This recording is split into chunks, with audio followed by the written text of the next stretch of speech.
I'm as nervous as can be about this contract because ESPN isn't perfect, but I like my Saturday nights. Broadcasting live from an undisclosed location. This is the TCMMA podcast with your host, Chris Cross. Whoa!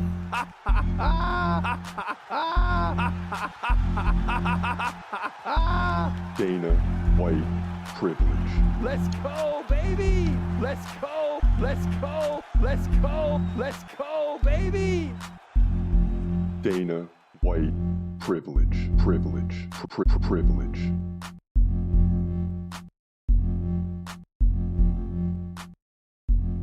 Yes, sir. Welcome to the TCMMA podcast. I'm your host, Chris Cross, and we got a few topics to discuss today.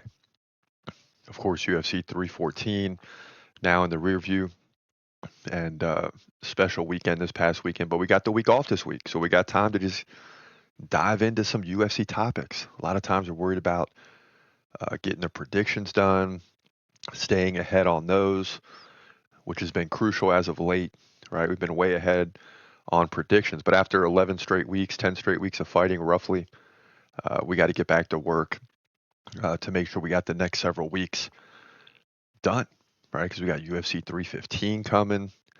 Those predictions are pretty much done. Got Bilal Muhammad versus Jack Della Maddalena. Can't wait for that. Then UFC 316 less than a month later. So over the next 45 days, you got two pay-per-view events coming.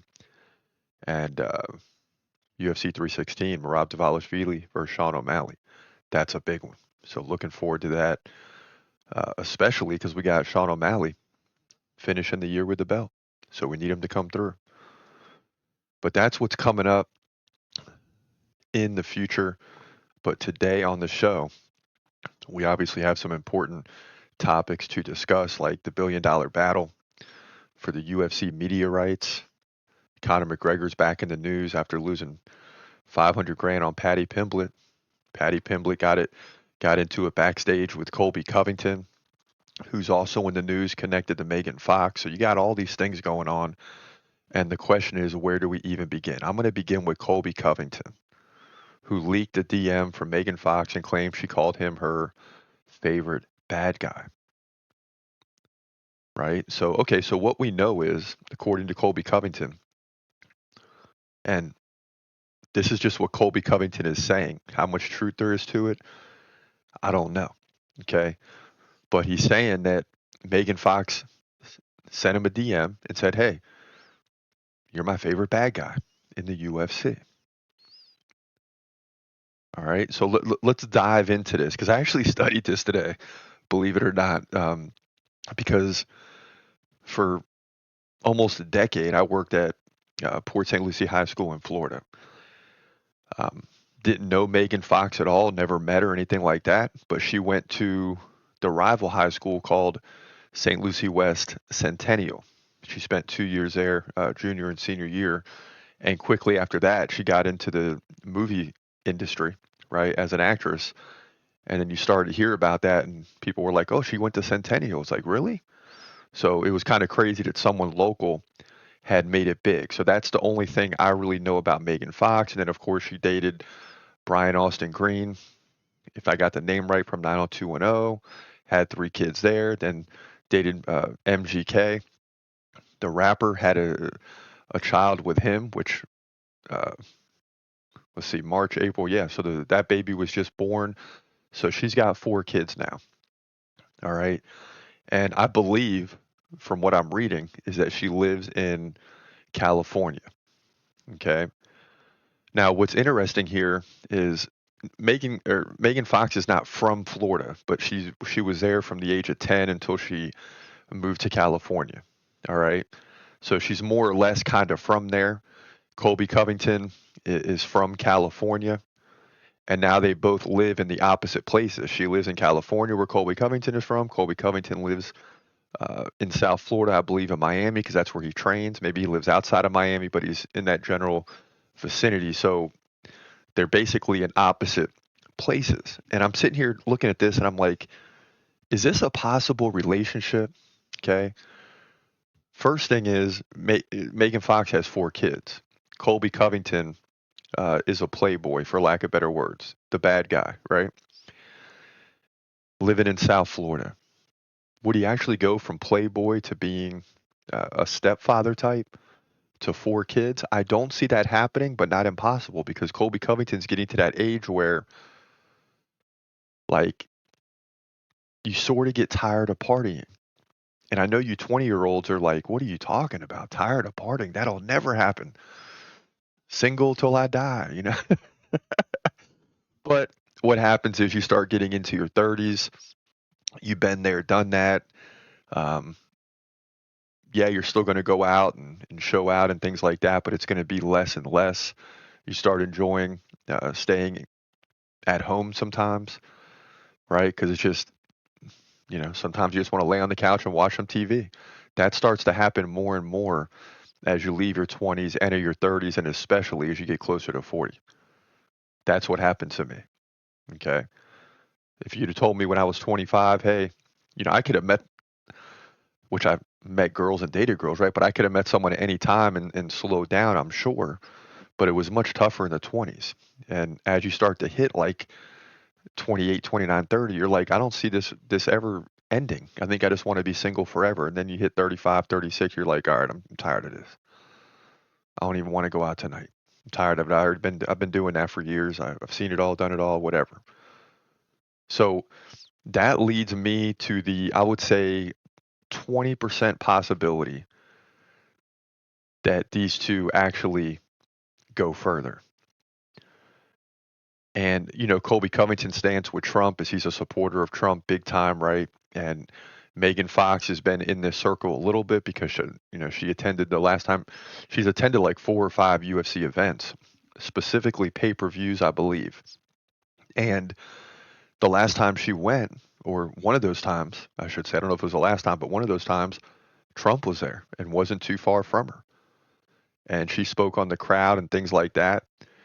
And then it began trending, and the media picked it up based on what she said, using the word legend, right? Not her saying that Trump was a legend, of course, that's what they linked together, but saying the fans kind of viewed him as a legend in that moment. And of course, the media took that and then spun it. So, I think when you're dealing with people of this magnitude, the political alignment at the very worst, or very best, however you want to look at it, can't be total opposites. So they're not total opposites, because Megan Fox says, I don't really subscribe to any political party. I think Colby Covington may even agree with that. Who knows? But he just likes Trump.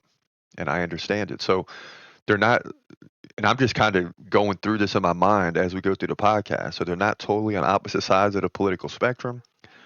Um, you know, Now as soon as they link her to Trump, she's quickly not really backtrack, but kind of defended herself.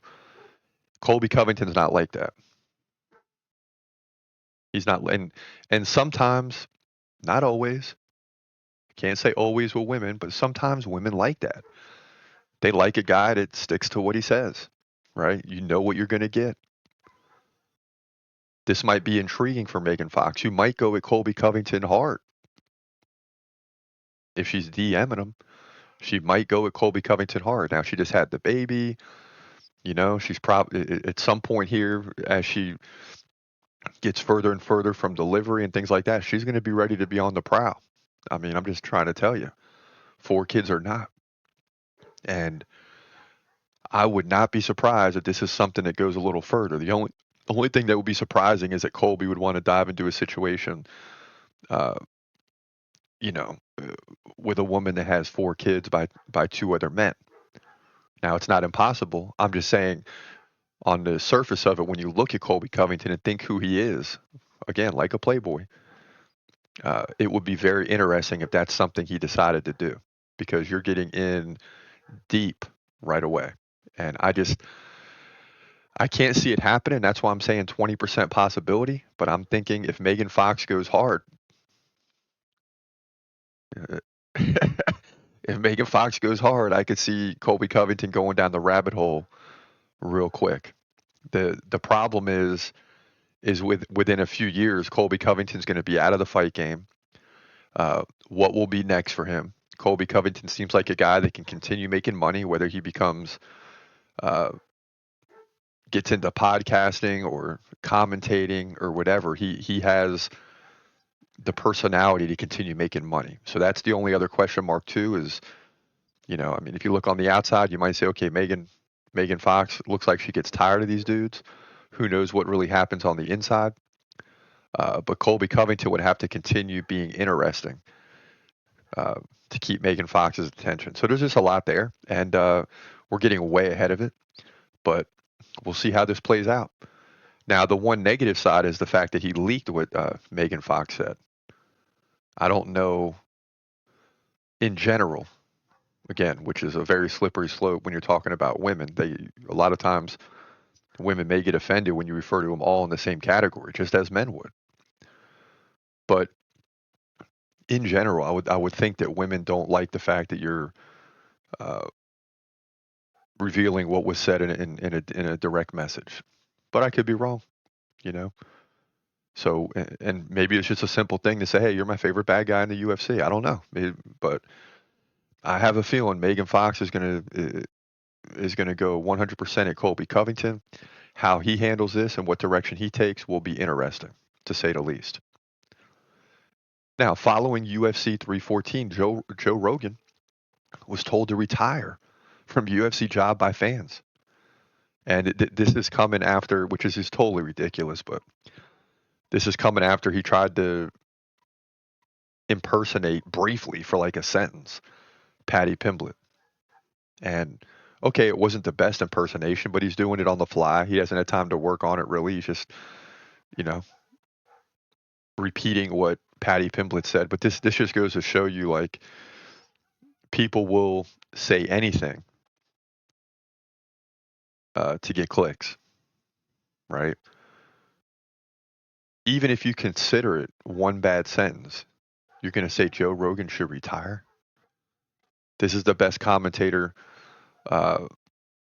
probably in all of sports, if you really listen. And him and Daniel Cormier, when they're not together, it's not as good, right? I mean, they're just perfect together. They seem very at ease. They're just talking the entire time. They laugh and they go off.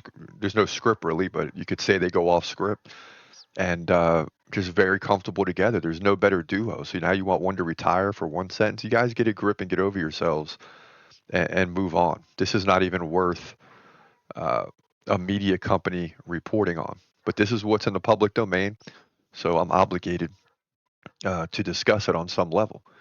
But it's ridiculous. Joe Rogan's going nowhere. Moving on, Conor McGregor reacts after losing $500K on Paddy Pimblett, right? When he KO'd Michael Chandler. He says, Chandler, you mother. You. Rest up, fair play. McGregor posted, my history with Mike and the odds on him by KO swayed me to take the risk. My head did say Paddy. And, you can't knock a guy like McGregor. I mean, this is just a small fraction of what he has. It's a lot of money to put up. I mean, these people are putting up major money. And it could have paid off. Sometimes I'm sure it does pay off. But at the same time, you should have known better. I mean, we're still looking at Paddy Pimblett as being this scrawny newcomer to the lightweight division. Someone's going to knock him off, and it just hasn't happened. He just continues to get better. And then you see him go up against Michael Chandler, who has had some ridiculous KOs, and you're thinking, okay, he might just KO Paddy. This might be the first guy to do it. And then Paddy just controlled the heck out of the fight and ended up getting the TKO victory. So McGregor was on the wrong side of that. I know I say you should have known, but really you don't know. And you're trying to take a chance. And sometimes the odds are so attractive that that's how they get you. You're like, man, if he KOs him, I'm just making this up. This wasn't what it was. 4-1, my money. 8-1. Oh my goodness. Let me go ahead and take that. In the back of your mind, you're probably going to lose.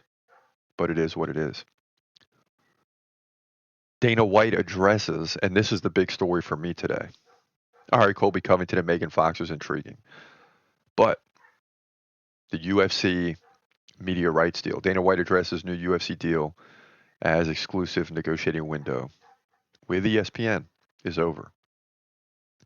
So things are happening right now in real time behind the scenes. Deals are being made, conversations are being struck, and I'm nervous. I'm as nervous as can be about this contract because ESPN isn't perfect, but I like my Saturday nights. And if anything changes, we'll have to adjust. Now, Dana White says when the window opens, we'll obviously start talking to lots of different people and we'll see what the options are out there.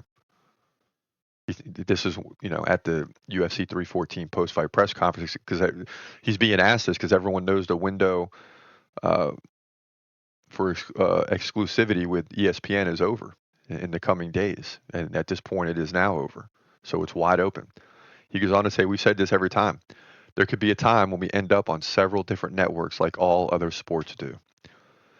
And I'm as nervous as can be. Number one, I haven't had cable since probably 2014, 2013, maybe even earlier than that. I mean, I've been on straight apps since that time.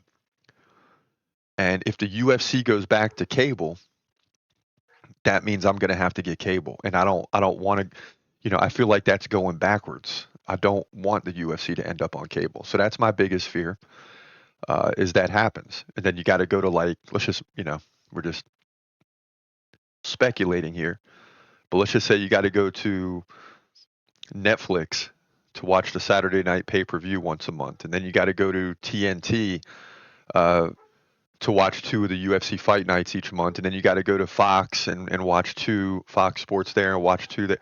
It's just too much. Right now everything is on ESPN. They got all the stats there in real time. Okay. Yeah, like Dana White went on to say too, there was a shaky start there at the beginning, but right now everything is perfect. It's in motion, and there are tough times of the year, like when college football starts. Okay. From the point where college football starts on Saturday nights in, let's just say, September, all the way till like right now when college basketball just ended, you're still getting a lot of views, but you're in competition with other sports. But now from April all the way to September, the UFC basically has free reign on the weekends.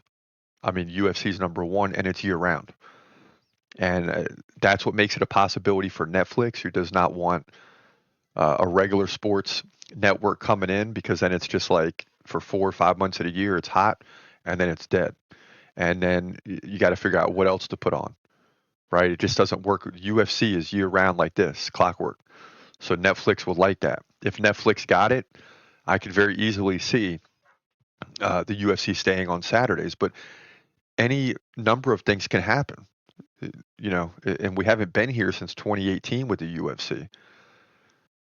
And I mean, you could end up with pay-per-views on Saturday nights. You could end up with UFC fight nights on a Tuesday, and then Thursday next week, and then Tuesday the following week. And it just, anything can happen. And what I'm saying right now is, and this goes for coaching too. I'm a coach.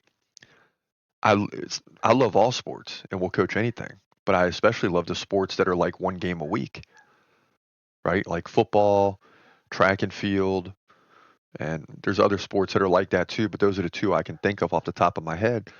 It's like you can practice all week, boom, do the game, then you reset, you got a week of practice, then a game, and you get in a cycle of training that you can really build upon.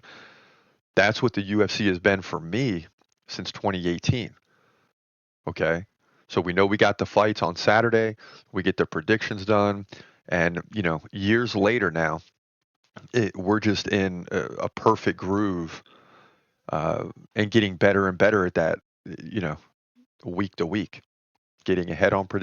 It's just been great that it's once a week.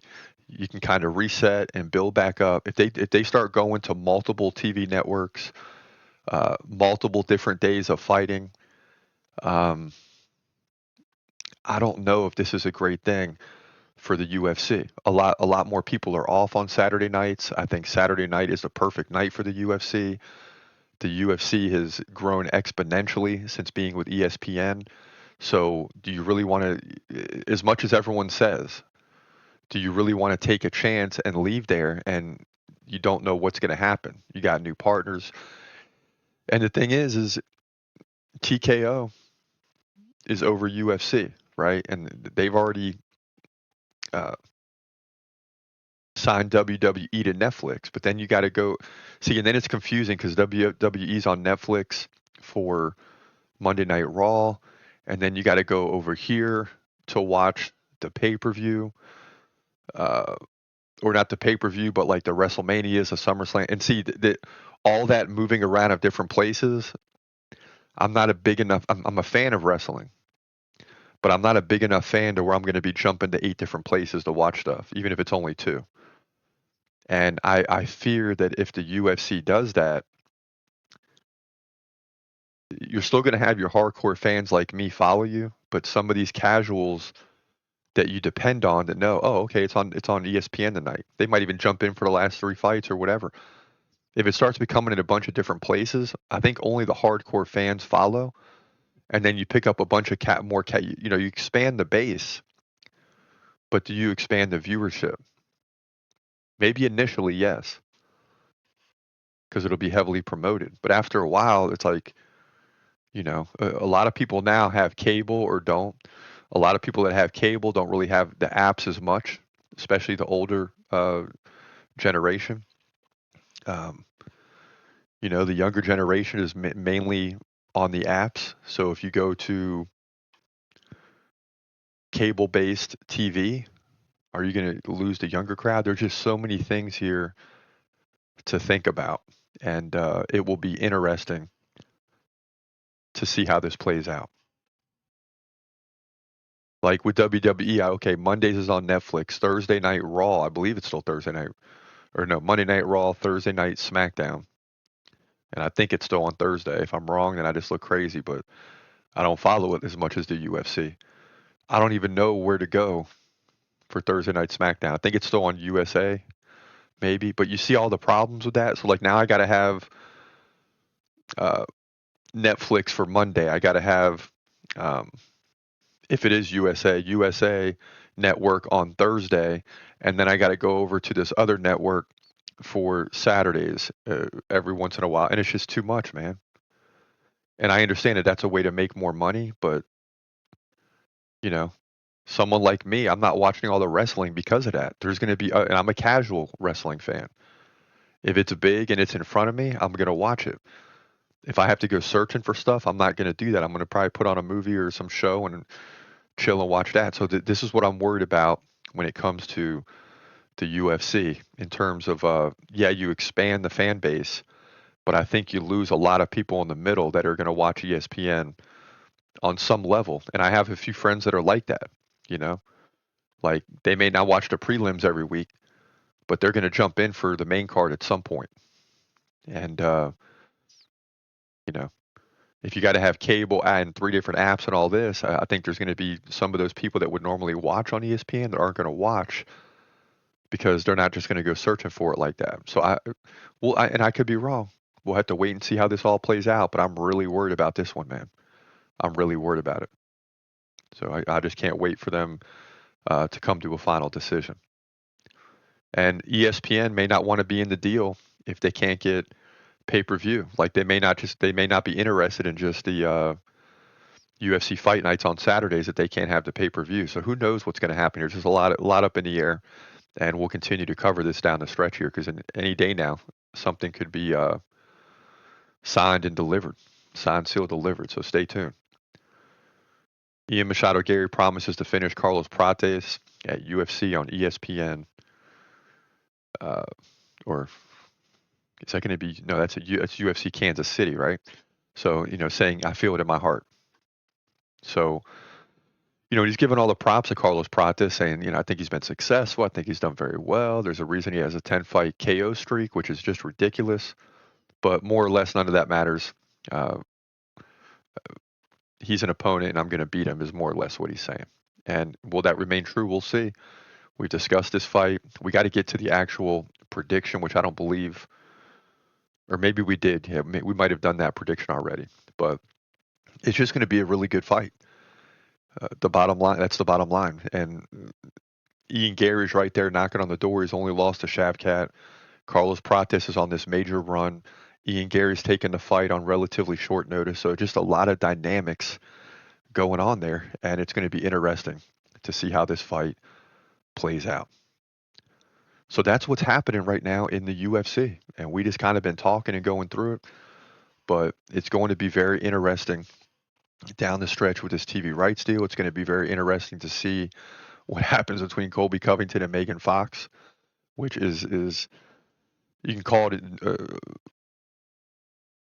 an MMA news story, but it's just a fun one. It's not like anything that has to do with it. It's just fun. It's just fun. But, you know, a lot of these stories will be extended for the future. Make no mistake about it. For now, I'm your host, Chris Cross. Thanks for watching the TC MMA podcast. I hope you have a great day and God bless. As always, peace.